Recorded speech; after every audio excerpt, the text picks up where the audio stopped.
The most wonderful museum in Tasmania. Tasmania has many surprises, pristine beaches, wild forests, and of course Mona, the Museum of Old and New Art. But hold on, this isn't your grandma's Sunday museum visit. It's wild. It's controversial. It's the kind of place where you might find a 10-meter high wall of human excrement art or a room that makes you question your existence.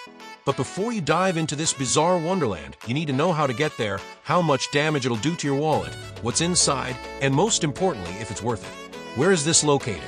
Mona sits in Berrydale, Tasmania, about 12 kilometers from Hobart. You can drive there, but that's boring. The real way to go? The Mona Ferry.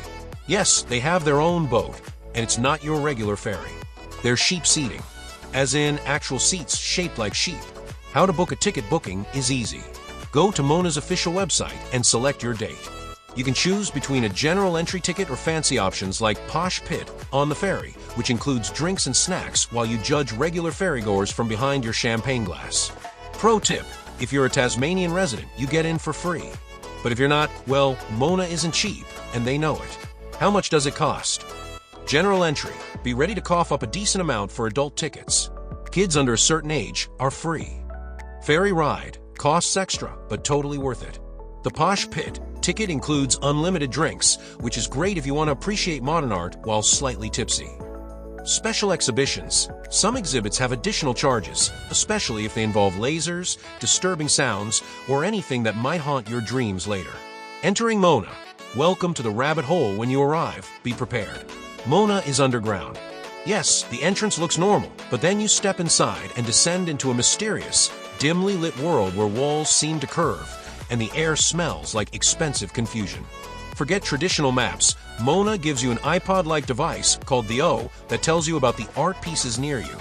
No plaques on the walls, no descriptions, just you, your device, and your questionable interpretation of what's happening. Parts of the museum. What's inside? 1. The art that makes you go, what? Mona is famous for art that makes people uncomfortable. There's an entire section dedicated to gross things, including a machine that literally poops. Yes, it eats food in the morning and produces an authentic smell later in the day. 2. Weird sound and light installations. There are dark rooms with pulsing lights, loud buzzing sounds, and walls that seem to move. It's like stepping into a sci-fi horror film, but in an I-paid-for-this-experience kind of way.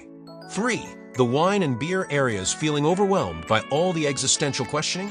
Mona has its own winery and brewery. Because what pairs better with art than alcohol-induced wisdom?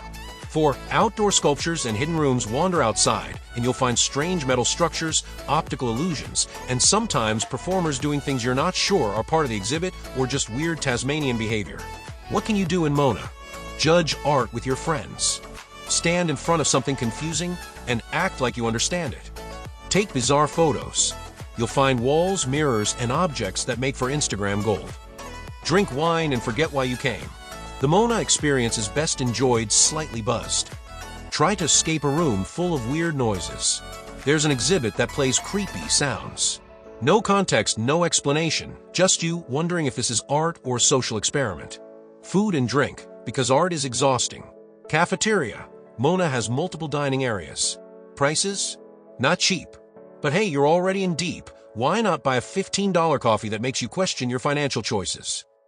Barbecue areas. Yes, there are outdoor spots where you can have a barbecue while staring at modern art.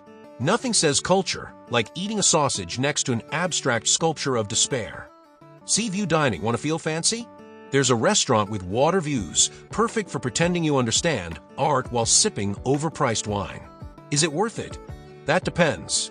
If you're the kind of person who enjoys mind-blowing, weird, and sometimes disturbing art, drinking while judging things you don't understand, telling people you've seen real art while secretly confused, then yes, Mona is 100% worth it. If you prefer museums where art is just paintings of landscapes with tiny plaques, then maybe stick to something safer.